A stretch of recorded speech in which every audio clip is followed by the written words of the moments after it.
Hi, my name is Jens Madsen. I'm here presenting you some work we've done on how cognitive processing of a common stimulus synchronizes both brains, hearts, and eyes between people when they watch video. This idea of comparing the responses of people when they engage with film was pioneered by Uri Hassan and David Heeger when they placed people inside an MR scanner and showed them some video. Because the only thing that's common between these people is the fact that they're watching this video. When comparing their neural responses, we can gain insight into what parts of the brain are activated when they are engaging with the film.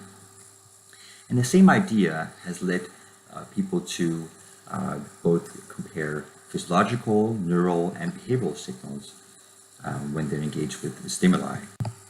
Our group has looked into how heart rate does synchronize when we engage with auditory narratives.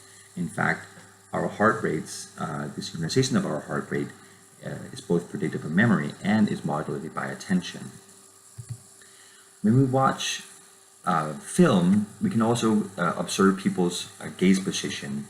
And if people are engaging with a visually dynamic video, their gaze position follows the dynamics in the video. And if they're paying attention, they're following this very similarly across people. However, if you're not paying attention, sort of looking into the corner of the screen, having your own thoughts, your gaze position is remarkably dissimilar to other people. I mean, we can quantify this by just looking at the correlation between these.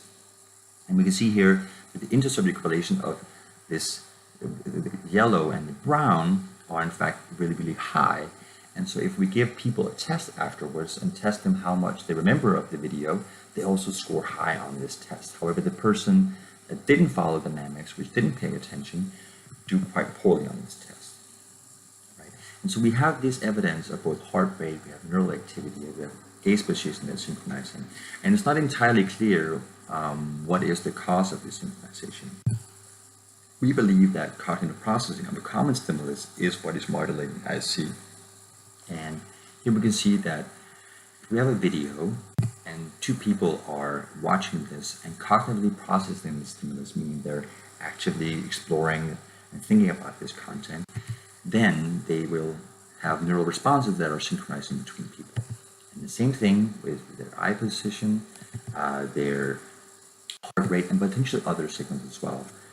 And if it is in fact cognitive processing, we would also expect that each of these modalities would be co-modulated, meaning that if IC is high in one modality, it's also high in another modality. And another condition we believe is required in order for potentially new modalities to synchronize between each other, between people, is the fact that we have a robust body-brain coupling when you engage with the specific stimuli. In order to test this, we carried out a number of experiments. The first one, we had people watch film in isolation, and we measured their physiological, neural, and behavioral signals. In this case, the stimuli were short instructional STEM videos with quite neutral emotional expression. And we gave people a quiz after to test their memory, and we wanted to know whether this IC was modulated by attention, so we gave them a distracting task when they watched the videos again. They had to count backwards in decrements of 7. And so the modalities we measured were EEG, heart rate, gaze position, pupil size, and respiration. And in order to quantify this intersubject correlation, we just take the pairwise Pearson correlations, and basically we find here the subject-by-subject correlation matrix. In order for us to get a intersubject correlation value, we just take the average of these columns. And so we get one correlation value for each subject here. And we see that we have significant correlation in the EEG, heart rate, gaze position, and pupil size modalities, however, not in respiration at all. So there's no intersubject correlation here in this passive viewing task.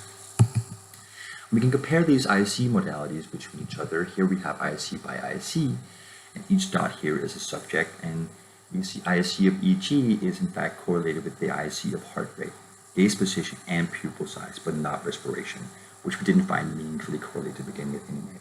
What is surprising here is we find that the IC of heart rate, in fact, is correlated with the IC of gaze position and pupil size. Now, these different modalities are entirely different in nature and physiological and in sense. So we wonder what could be the reason why we see this covariation. And so we looked into the time scale of these correlated signal fluctuations. And here we have the blue is the IC spectrum in the attending condition, and here we have it in the distracted condition. And the grayed out point here is where we find a significant difference between the attending and distracted condition. And as you see here, in these four modalities, we find that they are all modulated by attention, but in quite different frequency ranges. Nonetheless, these are quite slow fluctuations as well. Everything is below 2 Hz here.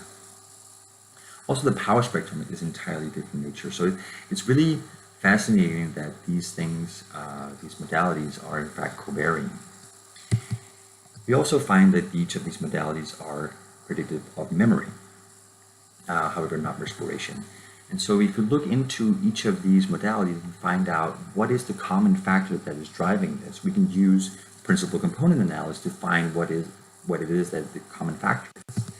And we find the first principal component to be explaining about 50% of the variance. And we find EG of the heart rate and gaze position pupil size to load on this first principal component.